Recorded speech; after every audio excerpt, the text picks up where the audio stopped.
राम भक्त हनुमान को हम न जाने कितने ही नामों से पूजते हैं। कोई उन्हें पवन पुत्र कहता है तो कोई महावीर, कोई अंजनी पुत्र कहता है तो कोई कपीस नाम से उनकी आराधना करता है। भगवान शिव ने अनेक अवतार लिए, जिनमें से सर्वश्रेष्ठ है महावीर हनुमान। शिव पुराण के अनुसार त्रेता युग में दुष्टों का संहार करने के लिए हनुमान ने शिवजी के अंश से जन्म लिया था। शिव पुराण के अनुसार समुद्र मंथन के बाद देवताओं और राक्षसों के बीच अमृत का बंटवारा करने के लिए विष्णु जी ने मोहिनी का आकर्षक रूप धारण किया था।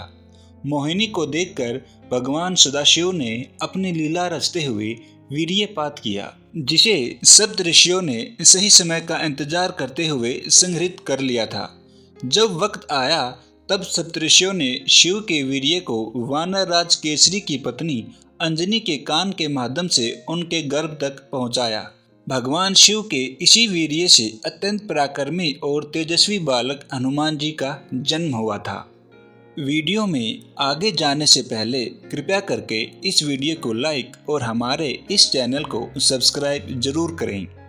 हम सभी जानते हैं भगवान हनुमान कितने पराक्रमी और शक्तिशाली थे। उनके पास अनेक शक्तियां थी, लेकिन क्या आप यह जानते हैं कि भगवान हनुमान के पास ये शक्तियां कहां से आई? आज इस वीडियो में हम यही जानेंगे कि भगवान हनुमान के पास इतनी सारी शक्तियां कैसे आई। वाल्मीकि रामायण के अनुसार हनुमान जी अपने बाल्यकाल में बेहद शरारती थे।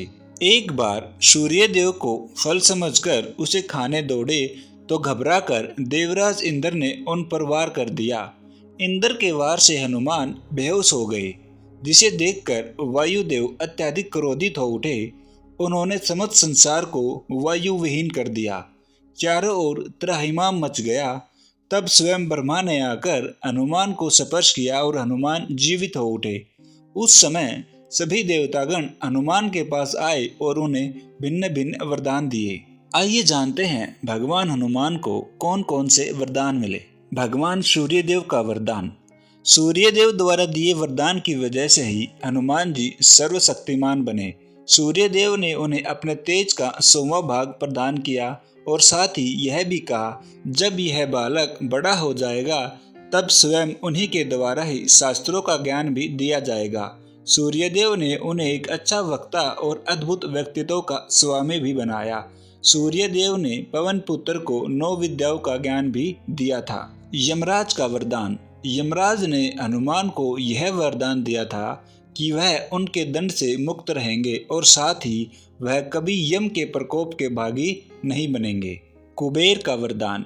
कुबेर ने हनुमान जी को यह वरदान दिया कि युद्ध में कुबेर की गदा भी उनका कुछ नहीं बिगाड़ पाएगी। कुबेर ने अपने सभी अस्त्र शस्त्रों के प्रभाव से हनुमान जी को मुक्त कर दिया था। भगवान शिव का वरदान। महावीर का जन्म शिव के ही अंश से हुआ था। महादेव ने हनुमान को यह वरदान दिया कि किसी भी अस्त्र से उनकी मृत्यु नहीं होगी। विश्वकर्मा का वरदान। देव शिल्पी विश्वकर्मा ने हनुमान को ऐसी शक्ति प्रदान की जिसकी वजह से विश्वकर्मा द्वारा निर्मित किसी भी अस्त्र से उनकी मृत्यु नहीं हो पाएगी। साथ ही हनुमान को चिरंजीवी होने का वरदान भी प्रदान किया। देवराज इंद्र का वरदान। इंद्रदेव ने हनुमान जी को यह वरदान दिया कि उनका वज्र भी महावीर को चोट नहीं पहुंचा पाएगा। इंद्रदेव द्वारा ही हनुमान की हनु खंडित हुई थी, इसलिए इंद्र ने ही उन्हें हनुमान नाम प्रदान किया था। वरुण देव का वरदान। वरुण देव ने हनुमान को 10 लाख वर्ष तक जीवित रहने का वरदान दिया। वरुण देव ने कहा कि 10 लाख वर्ष की आयु हो जाने के बाद भी जल की वजह से उनकी मृत्यु नहीं होगी। ब्रह्मा का वरदान। हनुमान को अचेत अवस्था से मुक्त करने वाले परमपिता ब्रह्मा ने भी हनुमान जी को धर्मात्मा परम ज्ञानी होने का वरदान दिया। साथ ही ब्रह्मा जी ने उन्हें यह भी वरदान दिया कि वह हर प्रकार के ब्रह्मदंडों से मुक्त होंगे और अपनी इच्छा अनुसार गति और वेश धारण कर पाएंगे। पौराणिक धर्म ग्रंथों के अनुसार सभी देवी देवताओं ने हनुमान जी को अपनी शक्तियां और वरदान प्रदान किए थे, जिसके परिणाम स्वरूप पवन पुत्र बेरोक टोक घूमने लगे थे उनकी शैतानियों के कारण सभी ऋषि मुनि परेशान हो गए थे। वे तपस्या में लीन मुनियों को भी तंग किया करते थे, जिसकी वजह से एक बार अंगिरा और भृगु वंश के मुनियों ने क्रोधित होकर उन्हें श्राप दिया कि वे अपनी सभी शक्तियां भूल जाएंगे और इसका आभास उन्हें तब होगा जब कोई उन्हें उनकी शक्तियां याद दिलाएगा। इस घटना के बाद हनुमान जी बिल्कुल सामान्य जीवन जीने लगे। उन्हें अपनी कोई भी शक्ति समझ नहीं थी। भगवान श्री राम जी से मुलाकात के बाद जब सीता जी को खोजने के लिए लंका जाना था, तब समुंदर लागने के समय जामवंत ने हनुमान जी को उनकी शक्तियों का समन करवाया था। जब माता सीता की खोज करते हुए हनुमान जी लंका पहुंचे, तब बड़ी मशक्कत के बाद आखिरकार उन्हें माँ सीता दिखाई दी। जब हनुमान जी ने सीता माँ को अपना परिचय दिया, तब सीता माँ उनसे अत्यंत प्रसन्न हुई और उन्हें अमरता के साथ यह भी वरदान दिया कि वे हर युग में राम के साथ रहकर उनके भक्तों की रक्षा करेंगे।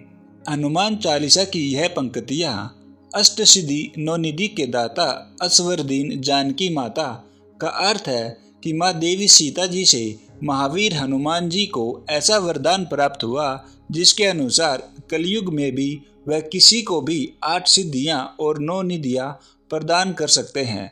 आज भी यह माना जाता है कि जहाँ भी रामायण का गान होता है, हनुमान जी वहाँ अदृश्य रूप में उपस्थित होते हैं। भगवान राम का वरदान। रावण की मृत्यु और लंका विजय के बाद भगवान राम ने हनुमान को यह वरदान दिया था, जब तक इस संसार में मेरी कथा होती रहेगी, तब तक आपके शरीर में भी प्राण रहेंगे और आपकी कृति और भी अमिट होती रहेगी। तो दोस्तों, यह थे कुछ वरदान जो भगवान हनुमान को मिले थे। इन्हीं वरदानों के कारण भगवान हनुमान इतने पराक्रमी और शक्तिशाली हुए और माना जाता है इन्हीं वरदानों के कारण भगवान हनुमान आज भी पृथ्वी पर जिंदा हैं।